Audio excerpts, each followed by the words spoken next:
Hey YouTube, Untamed here. So I figured I'd start off this video with just a beautiful sight of this lineup here. So for those of you who follow my channel, you already know what you're looking at. But for my new visitors, I'll walk you through it. So from the left to right, I have my 2013 Toyota FJ Cruiser Trail Teams in cement gray. And there in the middle, we have our 2020 Toyota 4Runner TRD Pro in army green. And for the newest addition to the family, on the right, you will see our 2020 Land Cruiser Heritage Edition. So a little bit of controversy behind that one, of course. Just a couple days ago, I uploaded the video of me trading in my 2020 Toyota Tundra TRD Pro, also army green.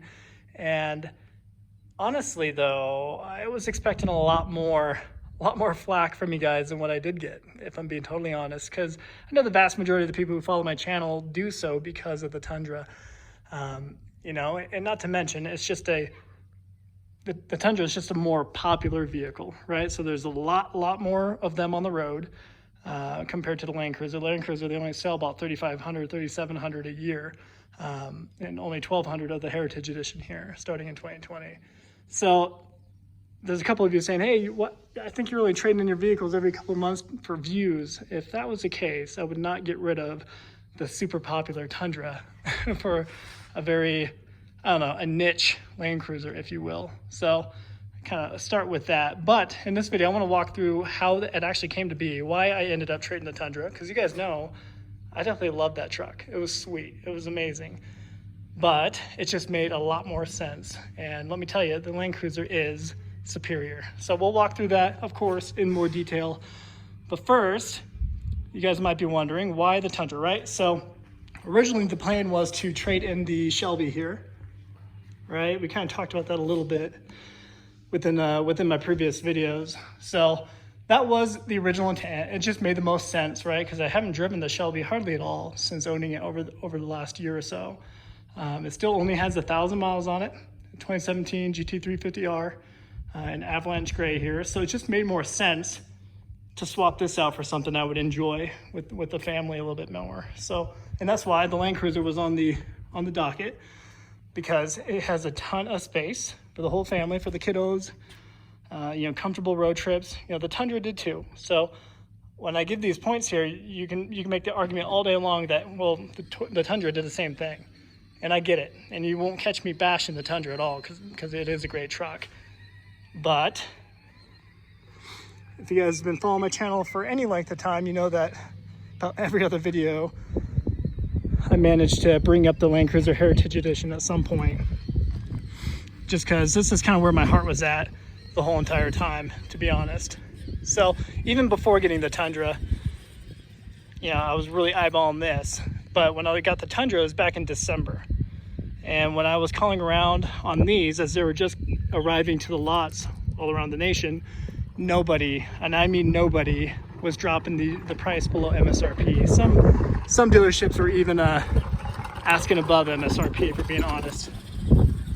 So as far as getting one of these back in December, I could have traded my Raptor for one of these, but it just wasn't going to make sense financially. I'm sure I would have got the same trade value-ish on the Raptor that I did back then, but I would not have been able to get this for as affordable, I'll say affordable, as low as of a price as I did. So let me walk through the numbers, okay? And you guys tell me if I got hosed. So for starters, I am not an advocate, even though my actions kind of show otherwise. I'm not an advocate of trading in vehicles, especially so frequently, right? Because 9 times out of 10, you are going to lose money. I mean, guaranteed you're going to lose money. And more often than not, you're going to lose a lot. Because the second you drive it off the dealership lot, you know, it depreciates typically. You know, and thankfully with Toyotas, they tend to do a lot better, especially the specialty variants like the TRD Pro here, and even the specialty colors like army green, the cement, blah blah blah. So unlike Dodge, unlike Ford, unlike, you know, Silverado, Chevy, you know, Toyotas tend to do a lot better than them. So let's talk numbers. So I ended up getting, believe it or not, from Toyota of Laramie, Wyoming, I ended up getting, sorry, I got my wife taking my son for a ride in the old Raptor there. Anyway, so I ended up getting, and this is where it might baffle some of you guys, So I ended up getting $51,500 for my trade-in for my 2020 Toyota Tundra TRD Pro. And on top of that, a $500 Toyota rebate, right? So $52,000 essentially was my trade-in. And how much did I pay for it back in December? $54,000. So not a bad wash, if you ask me. So $2,000 below what I paid for it 6 months ago and 7,500 miles ago. Yeah, not to mention, I was able to take off all of the additions, all the mods that I put on, like the Middle Ridge Grappler tires. I took them off, took out the Go Rhino steps, the tri-fold tonneau cover. I got all that stuff off of it. And I'm just selling it right now secondhand, which I already got a couple of them lined up to sell here in the next couple days. So really, that is a very rare circumstance.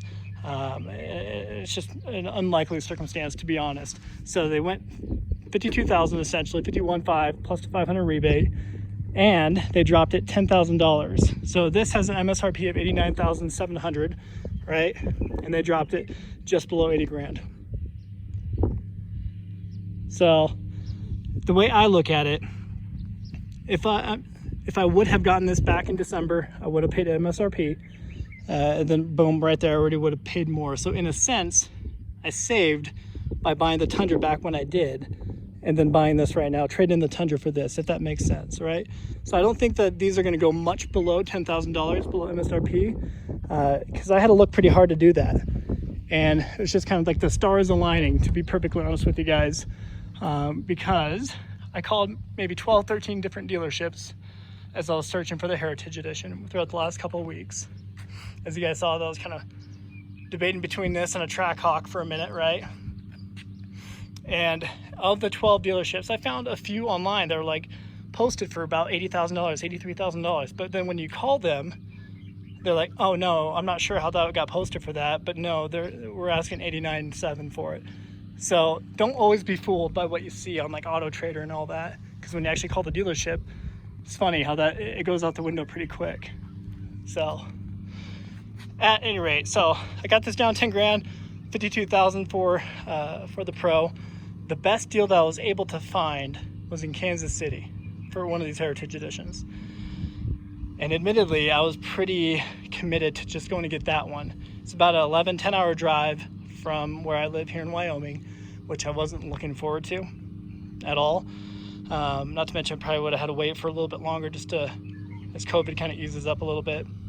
So I wasn't necessarily in love with the idea of going to Kansas City, but it meant getting it about $9,000 below MSRP. And I did a far cry call over to the closest dealership to me that actually had one on hand, which is about an hour away from me. And I called them up and said, hey, I know I already talked to you about a week ago and you said not a chance.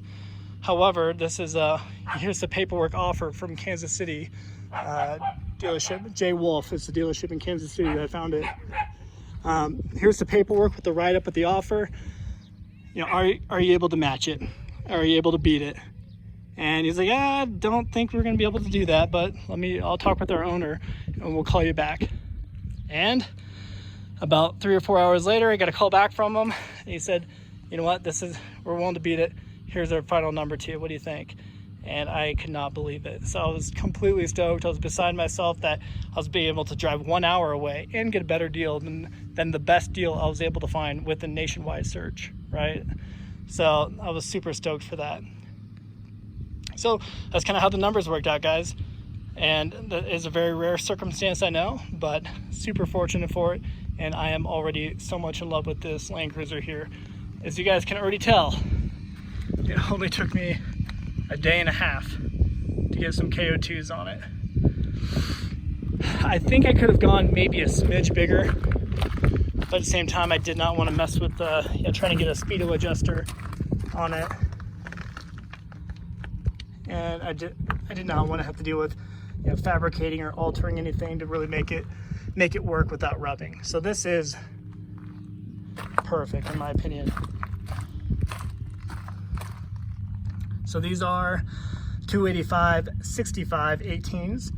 The stock tires are 285 60 18s.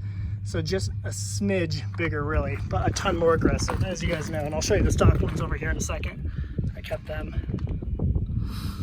So, as you guys know, at this point, I've grown a keen liking toward the KO2s. Sorry, it's a little windy here. See if it's unlocked. You guys peek in the inside. So I will do an in-depth review of the Land Cruiser here, of course, and get some driving videos for you. I think we're about due for that. But one thing that you just don't know when you watch videos, it's just the overall feel of everything. And if you've been in a Land Cruiser, you know exactly what I'm talking about. Like this right here, this is metal. Whereas, of course, it's, you know, plastic in the Tundra. Right here, the metal material, of course, wood, as it should for the price tag, right? I get it. But all these finishes are just, I don't know, they're so refined, and you just tell the quality is certainly there. Even just like the feel of the leather, like I mentioned in my previous video, you know, legitimate leather, and it feels glorious. It feels more premium for sure. And the doors, even the doors are so much heavier. It's just kind of adding to, you know, the overall durability and heft to it. So stuff like that you don't really hear about when people, I know the wind's gonna be a little bad right here. I'll pop in the garage and kind of wrap up. But those are the things that you don't really hear about when people talk about the Land Cruiser. They just kind of show it, and you know, on the surface value, you can argue that, hey, it's a glorified Highlander, right? But when you're up close and personal, you're behind the wheel and you're feeling it, it's just, there's something about it that just feels special. So as you guys can tell, I am absolutely in love with this. I just wanted to at least kind of introduce it to you and walk you through what the numbers look like for this go around. And again, in my opinion, I don't think there's much of an opportunity to upgrade per se. So I think this is it. And I know that probably goes in your ear, one ear out the other at this point for how much I've already kind of said that. But I mean, the truth is there really is no up from that, unless you're really kind of diving into Porsche and stuff like that. And you know, you're diving into, I don't know, 100,000 plus vehicles, and 80,000 is plenty for me to be spending right now, especially when I already got these two guys here. So that is the ultimate lineup. I will eventually sell this. I think I'm just gonna sell it private party, you know, pay off the Land Cruiser and have all three of these guys paid off, and kind of leave it at that and feel good about that. But at any rate, let me know what you guys want to see. Of course, I want to see some off-roading. I do too. I got that GoPro. We'll put it to use. But let me know in particular what you'd like to see. Expect more in-depth videos of the Land Cruiser, of course, in itself. I'll do a couple of comparison videos, kind of do a side-by-side of how the features compare among the three here. But yeah, so a lot more to come. I appreciate you guys watching. I appreciate you sticking around. Till next time.